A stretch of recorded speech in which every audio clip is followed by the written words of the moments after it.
डाउटनेस, self डाउटनेस। कभी लगता है पहाड़ पर टाल डालेंगे दुनिया हिला देंगे, ताकत उठता नहीं कभी। तो कभी कभी ऐसा लगता है कि क्या उसका नहीं, तुम अपने आप को आज तक कभी आंख बंद करके अपने आप को समझने की कोशिश की? कितनी बार? 1 घंटे आंख बंद करके बैठते हो? हाँ, मैंने सुन इस बात को बहुत अच्छी बात है। कहता कभी कभी मन होता है कि पहाड़ उठा लेंगे, और कभी कभी पत्थर नहीं उठता हाथ से। कितनी अच्छी, कितनी ईमानदारी से ये आदमी बात कह रहा है। ये हम सबकी हकीकत है, ये हम सबकी हकीकत है। ये जो आदमी बात कह रहा है, ये एक आदमी की बात नहीं, ये हम सबकी है। तो सुनो क्या होता है उसमें। ये जो तुम्हारा सबकॉन्शियस, ये जो सारा ये मन ही तो है। हाँ, वो ऐसे चलता है, ऐसे पैराबोला बनाता है, ऐसे विचार फेंकता है, विचार। बस बस बस बस इसको पकड़ लो। कबीर ने कहा कि जो व्यक्ति अपने मन को अपना गुलाम बना लेगा, बस वही इस दुनिया पर राज करेगा। क्योंकि जैसे तुम्हें 4 बजे उठना है, अब तुम्हारी नींद खुली 4 बजे, अब इसने तुमसे क्या कहा कि 5 मिनट और। इतनी ठंडक में कौन उठता है? नेहरू जी 11 बजे सो के उठते थे। तुमने एक बात इसकी गौर की, जो काम इसे तुमसे कराना होता है उसके लिए बड़े अच्छे अच्छे एविडेंस देता है। ये कोई सिगरेट पीता है तो उससे कहता है नेहरू जी भी पीते थे, स्टालिन भी पीते थे। अरे स्टालिन नाली का पानी पीता था, पियोगे? बस जैसे ही तुम्हारी 4 बजे नींद खुले और ये तुम्हें राय देने लगे, उसको राय को पकड़ लो तुरंत कि अच्छा हम ही को समझा रहे हो। इस दुनिया में हर व्यक्ति अपने मन से परेशान है, लेकिन चूंकि वो उसे देख नहीं पाता, इसलिए दूसरे को परेशानी का कारण बताता है।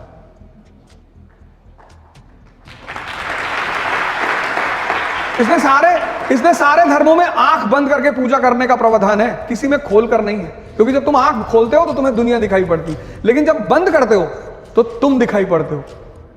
तो अगर तुम 4 बजे उठ सकते हो, अगर तुम अपने आप को डिसिप्लिन कर सकते हो, मतलब तुम ताकतवर आदमी हो। हाँ सर, हटा नहीं सकते। बस धीरे धीरे करो, 1 साल लगेगा।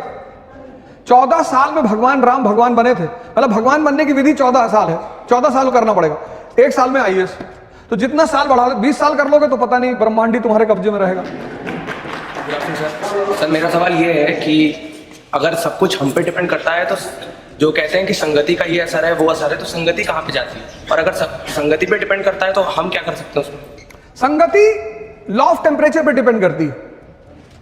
सुन लो, जैसे कृष्ण का टेम्परेचर, इतना साइंस पढ़े हो तो टेम्परेचर का सिद्धांत क्या है? हाई से लो की तरफ आता है ना। अब तुम्हारा टेम्परेचर 20 डिग्री है और तुम्हारे साथ जो लोग बैठे हैं वो भी 5 डिग्री 6 डिग्री के हैं। भाई हमारे एक दोस्त ने हमसे कहा कि तुम दोस्ती, आज अब तुमको दोस्ती प्रूव करनी है। मैंने कर देंगे, क्या करना है बताओ? कहा कुछ नहीं करना है, एक पीना 1 पैक। शर्त लगी है मेरी कि आज मैं अवध को 1 पैक पिला के रहूंगा। मैंने कहा बिल्कुल, शाम को मिलो, मैं तुम्हारे लिए 2 पीऊंगा, और तुम्हारे अगर जीवन की बात आ जाएगी तो पूरी बोतल रख देना। बड़ा खुश हुआ। शाम को सब लोग मिले, बैठे। मैंने कहा लेकिन आज दोस्ती सिर्फ मैं ही प्रूव नहीं करूंगा, तुम भी करोगे? कहा हम भी करेंगे। हम गए, 1 गिलास नाली का पानी निकाल लाए। जब तुम्हारा अंदर की स्टेटस मजबूत है तो संगति तुम्हारे ऊपर कुछ नहीं कर सकती। लेकिन अगर तुम हल्के से कमजोर मानसिकता के हो, या तुम कभी ये सब ट्राई किया करो। गांधी जी की किताब का नाम है माय एक्सपेरिमेंट विद ट्रुथ। कभी जीवन में एक्सपेरिमेंट्स किया करो। दुकान में खड़े हो, कोई आदमी कपड़ा खरीद रहा है, उसे तुमने कह दिया भाई साहब इसका रंग उतर जाता है। अच्छा भैया, खरीदेगा ही नहीं। संगति उस पर प्रभाव डालती है जिसकी मानसिक स्थिति कमजोर है। वरना मोदी जी पता नहीं कितने कितने लोगों के साथ रहे होंगे, किसी का फर्क पड़ा नहीं, क्योंकि इंस्टिंक्ट अंदर की मजबूत है। तो अगर तुमने कृष्ण की तरह अपने आप को मजबूत कर रखा है तो तुम्हारे लिए कोई संगति नहीं। लेकिन अगर तुम मानसिक रूप से अपरिपक्व हो तो संगति बहुत बड़ा रोल पड़े। सारा जो शराब पीना कभी माँ बाप ने सिखाया किसी को? संगति ने। अरे कंसंट्रेशन बढ़ता है। सिगरेट पीना किसी के माँ बाप ने सिखाया? संगति।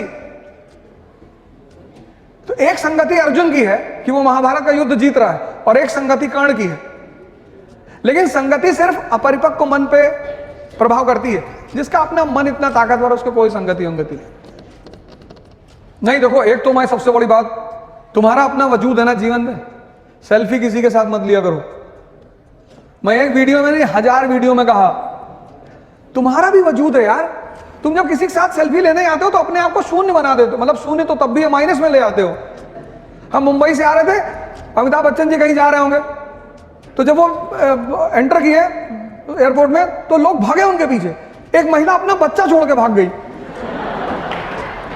मतलब उनके गोद में बच्चा था, वो बच्चा छोड़ के। मुझे इतनी गुस्सा आई, मैंने उसका बच्चा उठाया और गेट पे आके CISF वालों को दिया। मैंने कहा भाई साहब पता नहीं किसका है। हमने कहा ढूंढेगी, इसकी फ्लाइट छूटेगी तब इसको अकल आएगी। अच्छे कलाकार हैं, मानी सी बात, उनका सम्मान होना चाहिए, पर आपका कोई वजूद नहीं है। अरे आप इन लोगों के साथ सेल्फी लो जो आपकी जिंदगी बना रहे हैं।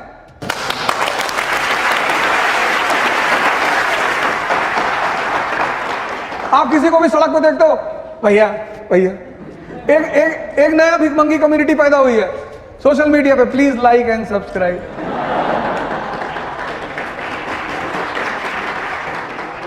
अरे भिखमंगे हो यार, तुम कुछ ऐसा करो कि लोग खुद ही सब्सक्राइब करें। मेरे जो पर्सनल चैनल है उस पर सबसे ज्यादा कम सब्सक्राइबर है। जो लोग मेरे नाम पे वीडियो चला रहे हैं उनके सबसे ज्यादा हैं। मेरे इंस्टाग्राम पे 2000 सब्सक्राइबर। मेरे चाचा का मतलब भाई का लड़का है, उसके इंस्टाग्राम पे 10 लाख सब्सक्राइबर, और मेरे ही नाम पे चला रहा है और हर मैसेज मेरे नाम पे डालता है। फिर मैंने उससे कहा कि देख, बाकी सारे मैसेज तो ठीक है, ये जो तू मेरे नाम पे लिखता ना लाइक एंड सब्सक्राइब, पिगड़ में बांधेंगे तुमको किसी दिन। तुम अपने वजूद को मरने मत दो। तुम्हारे सामने हो, खुद को कंप्लीट कैसे करें और अपने आप को चैलेंज कैसे करें। देखो, अगर आज तुम्हें दौड़ने के लिए कहा जाए तो कितने किलोमीटर दौड़ जाओगे? 1। लेकिन क्या तुम्हारी क्षमता सिर्फ 1 किलोमीटर दौड़ने की है? नहीं, नहीं ना। अगर आज मैं तुमसे दौड़ने के लिए कहूं तो तुम सिर्फ 1 किलोमीटर दौड़ पाओगी, ऐसा तुम कह रही हो। लेकिन तुम्हारी क्षमता 50 किलोमीटर तक दौड़ने की है मिनिमम। बाकी तुम भद्रकाली का रूप ले लो और 100 किलोमीटर दौड़ जाओ। तो अब क्या करना है तुम्हें? अब सुनो क्या करना है। आज तुम 1 किलोमीटर दौड़ी, 10 दिन 1 किलोमीटर ही दौड़ो, 11वें दिन तुम उसे 2 कर दो। स्टेमिना डेवलप हुआ। ऐसे जीवन में भी करना है। इस पे नजर रखने के लिए एक डायरी बगल में रखनी है। ये सब चीजें मैंने अभी कहा ना कि कुछ लोग क्या करते हैं, पहले दिन सारी ताकत झोंक देते हैं, ताव में कोई काम नहीं करना है। सीखने में टाइम लगता है, चाहे वो साइकिल चलाना सीखना हो और चाहे पढ़ना सीखना हो। उस टाइम तुम्हें देना ही पड़ेगा। साइकिल चला लेती हो? पहले दिन चलाने लगी थी? नहीं। जब तुम सीख जाओगी, अब तुम सीख गई तो हाथ छोड़ के भी साइकिल चला रही हो। एक डायरी अपने पास रखो, उसमें अपना नाम लिख के अपना डेवलपमेंट ग्राफ बनाओ, और उस डायरी को भगवान की तरह पूजा करो उसकी।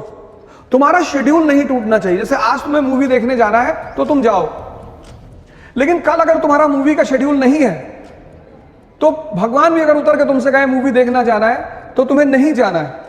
इसलिए बचपन में स्कूल में हमें एक बड़ी प्यारी चीज मिली थी, डायरी। डायरी मतलब डिसिप्लिन।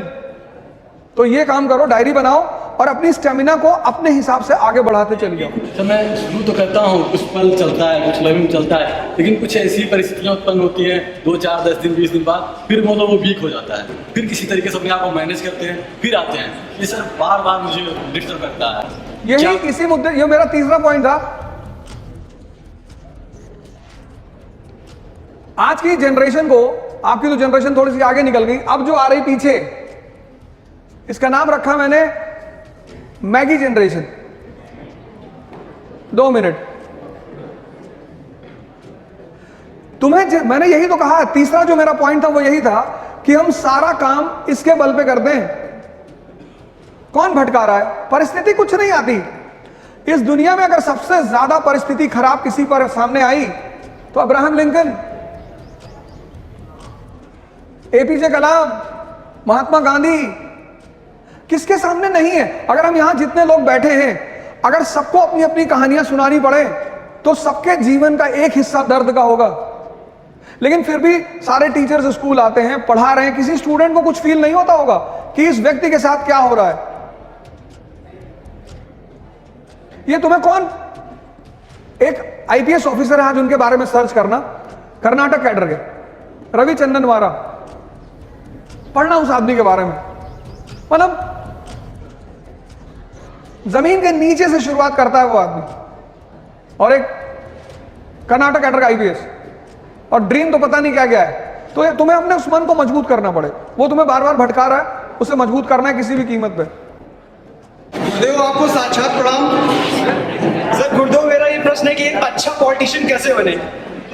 तुम्हारा नाम क्या है? राम जी, पहले तुम एक काम करो, पहले तुम इस समाज के लिए एक आदर्श बनो। जब तुम समाज के लिए आदर्श बनते हो, आदर्श मतलब तुम्हारी कोई ऐसी अचीवमेंट जिसको समाज माने कि अरे क्या बात है।